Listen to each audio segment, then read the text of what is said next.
A Terra é o terceiro planeta mais próximo do Sol e o quinto maior do Sistema Solar. É frequentemente chamada de planeta azul devido à vasta quantidade de água em estado líquido que cobre sua superfície, o que é essencial para a vida. Nesse vídeo você saberá mais sobre o nosso mundo como parte do Sistema Solar. A Terra é o único planeta na chamada zona habitável do nosso Sol. A zona habitável é a região ao redor de uma estrela, onde as temperaturas permitem que a água exista na superfície de um planeta em seu estado líquido. Se estivéssemos muito mais perto do Sol, como Vênus, a água evaporaria. Se estivéssemos muito mais longe, como Marte, congelaria. A posição e a massa da Terra são perfeitas para manter a água líquida e uma atmosfera estável. Embora a Terra seja o único planeta do nosso Sistema Solar com vida conhecida, há diversos exoplanetas, planetas fora do Sistema Solar, que orbitam suas estrelas dentro de suas respectivas zonas habitáveis, embora ainda não tenhamos evidências de vida neles. Os dois movimentos primários da Terra são a rotação e a translação. Esses movimentos ocorrem simultaneamente e são responsáveis por fenômenos cruciais para a vida no planeta. A rotação é o movimento que a Terra realiza em torno de seu próprio eixo imaginário, que está inclinado em aproximadamente 23 graus. Gira de oeste para leste, no sentido anti-horário. Dura aproximadamente 24 horas, mais precisamente, 23 horas, 56 minutos e 4 segundos, conhecido como dia sideral. A translação é o movimento que a Terra realiza ao redor do Sol, seguindo uma órbita elíptica, quase circular, no sentido anti-horário. Precisamente, 365 dias, 5 horas e 47 minutos, que é o tempo de um ano. As 6 horas restantes são somadas a cada 4 anos, originando o ano bissexto, com 366 dias. Em combinação com a inclinação do eixo terrestre, a translação causa a variação da incidência de luz solar sobre os hemisférios, o que determina as estações, primavera, verão, outono e inverno. A translação marca os pontos extremos, solstícios, e os pontos de igualdade, equinócios, na distribuição de luz e calor entre os hemisférios. A Lua é o único satélite natural da Terra e o quinto maior do Sistema Solar. Ela desempenha um papel fundamental na estabilização do nosso planeta e é o único corpo celeste além da Terra visitado por humanos. A teoria mais aceita para a formação da Lua é a hipótese do grande impacto. Há aproximadamente 4,5 bilhões de anos, acredita-se que um protoplaneta, chamado Theia, com cerca do tamanho de Marte, tenha colidido com a Terra primitiva. O choque violento vaporizou grande parte do material do impacto e da crosta terrestre, lançando-o em órbita ao redor da Terra. Esse material ejetado se aglomerou gradualmente por atração gravitacional, formando a Lua. Essa origem explica por que a composição química da Lua é muito semelhante à da crosta terrestre, mas com menos ferro, que se concentrou no núcleo da Terra. Apresenta milhares de crateras, formadas pelo bombardeio de meteoritos ao longo de bilhões de anos. Elas são bem preservadas devido à ausência de erosão significativa. Possui grandes e escuras planícies basálticas, rochas vulcânicas, que são na verdade vastas bacias de lava solidificada que preencheram grandes crateras antigas. A Lua não tem uma atmosfera densa como a da Terra. Possui apenas uma camada extremamente rarefeita de gases, chamada exosfera, o que a torna essencialmente um vácuo. A Lua é um corpo diferenciado, composto por crosta, manto e um núcleo sólido rico em ferro. O efeito mais perceptível é a criação das marés nos oceanos. A força gravitacional da Lua atrai as águas, causando uma protuberância de maré alta no lado da Terra voltado para ela e outra no lado oposto, devido à inércia força centrífuga, resultando em 2 marés altas e 2 marés baixas por dia lunar. A Lua atua como um âncora gravitacional, estabilizando a inclinação axial da Terra, os 23 graus. Sem essa estabilização, a inclinação variaria dramaticamente ao longo do tempo, causando mudanças climáticas extremas e irregulares que poderiam inviabilizar a evolução da vida complexa. A Lua se afasta lentamente da Terra, cerca de 3,78 centímetros por ano, devido à transferência de energia causada pelas marés. A atmosfera da Terra é a camada gasosa que envolve o planeta, fundamental para a manutenção da vida. Ela protege a superfície contra a radiação solar nociva, regula a temperatura global e contém os gases necessários para a respiração e a fotossíntese. A atmosfera é composta por uma mistura de gases, vapor d'água e partículas em suspensão. Em volume de ar seco, a composição é majoritariamente de 78% de nitrogênio, 21% de oxigênio e 1% de outros gases, como argônio, dióxido de carbono, neônio, hélio e outros. O nitrogênio é o gás mais abundante e é essencial para o crescimento das plantas. O oxigênio é vital para a respiração da maioria dos seres vivos. O vapor d'água e o dióxido de carbono, embora presentes em menor proporção, são os principais responsáveis pelo efeito estufa natural, que retém calor e mantém a temperatura média do planeta em níveis habitáveis. A atmosfera é dividida em 5 camadas principais, baseadas na variação da temperatura com a altitude. A troposfera fica até 10 km de altitude, a camada mais densa, onde ocorre a maioria dos fenômenos meteorológicos, chuvas, ventos, nuvens e outros. A temperatura diminui com a altitude. A estratosfera é a camada onde a vida existe. Contém a camada de ozônio, que absorve a maior parte da radiação ultravioleta do Sol, protegendo a vida na Terra. A temperatura aumenta com a altitude devido a essa absorção de UV. Fica entre 10 e 50 km de altura. A mesosfera fica entre 50 e 85 km de altitude, é a camada mais fria da atmosfera, podendo chegar a menos 90 graus Celsius. É nela que ocorre a combustão da maioria dos meteoritos, que vemos como estrelas cadentes.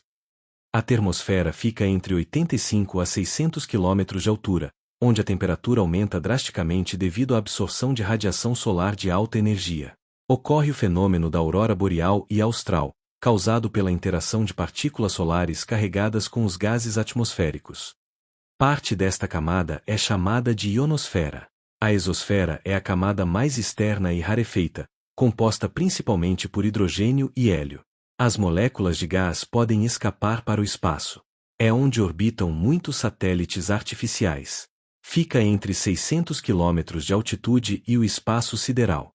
A formação da atmosfera terrestre ocorreu em um processo que durou bilhões de anos. A primeira atmosfera, primitiva, era composta principalmente por hidrogênio e hélio, mas foi perdida para o espaço devido ao calor intenso e ao vento solar. A segunda atmosfera se formou pela desgaseificação do interior da Terra, atividade vulcânica, liberando vapor d'água, dióxido de carbono e nitrogênio.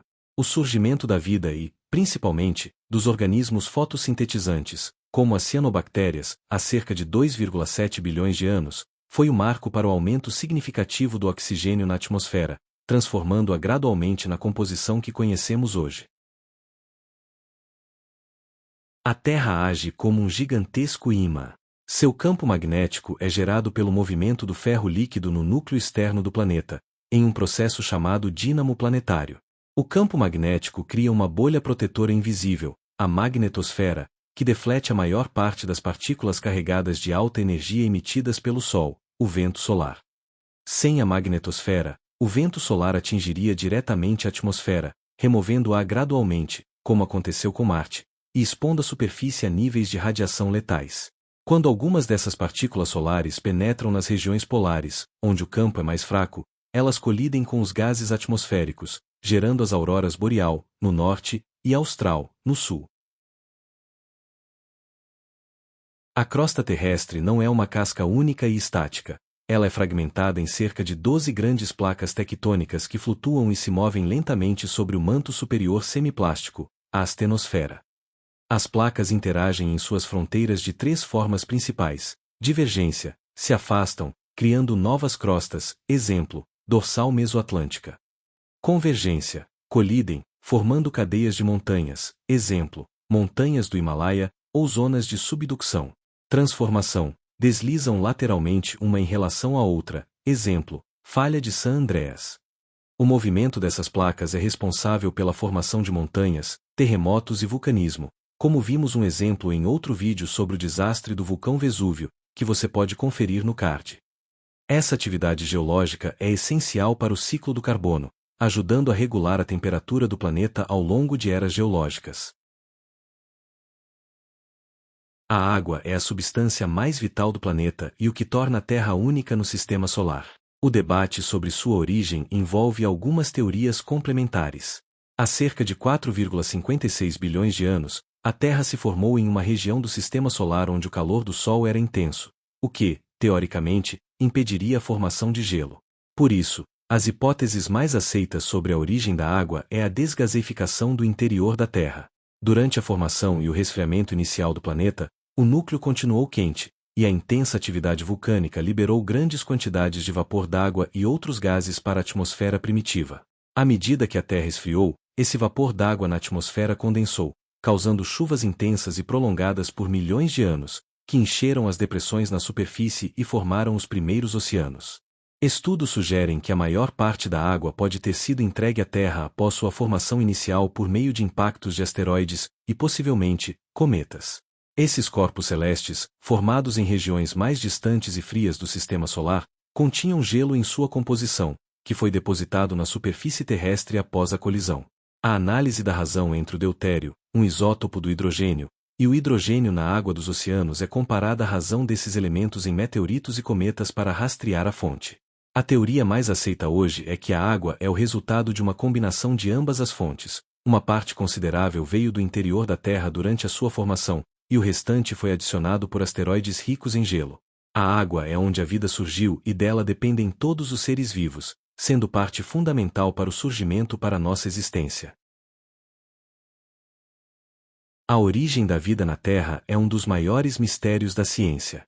Embora não haja uma resposta definitiva e totalmente comprovada, a hipótese mais aceita e apoiada pela comunidade científica é a da evolução química, também conhecida como a hipótese de Oparin e Haldane. Essa teoria propõe que a vida surgiu de forma gradual, a partir de reações químicas entre compostos inorgânicos na Terra primitiva, um processo chamado de abiogênese, a origem de vida a partir de matéria não viva, em condições muito específicas e irrepetíveis hoje. Há cerca de 4 bilhões de anos, as condições eram radicalmente diferentes. A temperatura era muito alta e com intensa atividade vulcânica. A atmosfera não possuía oxigênio livre. Era composta por gases como metano, amônia, hidrogênio e vapor d'água. Apresentava descargas elétricas intensas de tempestades e alta radiação ultravioleta, já que não havia camada de ozônio. Sob a ação dessas energias, os gases da atmosfera primitiva reagiram, formando as primeiras moléculas orgânicas simples, como os aminoácidos, os blocos construtores das proteínas e os glicídios. Em 1953, Stanley Miller e Harold Urey simularam as condições da Terra primitiva em laboratório, gases, água, descargas elétricas, e conseguiram produzir aminoácidos e outros compostos orgânicos. Isso demonstrou que a evolução química é um processo plausível. Com o resfriamento do planeta e a condensação do vapor d'água, formaram-se os primeiros oceanos. As moléculas orgânicas simples se acumularam nessas águas quentes, criando o que Oparin chamou de caldo primordial ou sopa primitiva. No caldo primordial, as moléculas orgânicas se aglomeraram e se organizaram em estruturas mais complexas, como os coacervados, que são agregados de proteínas e outras moléculas orgânicas envolvidas por água. Eles não eram seres vivos, mas tinham uma espécie de membrana que separava o ambiente interno do externo, permitindo a ocorrência de reações químicas internas.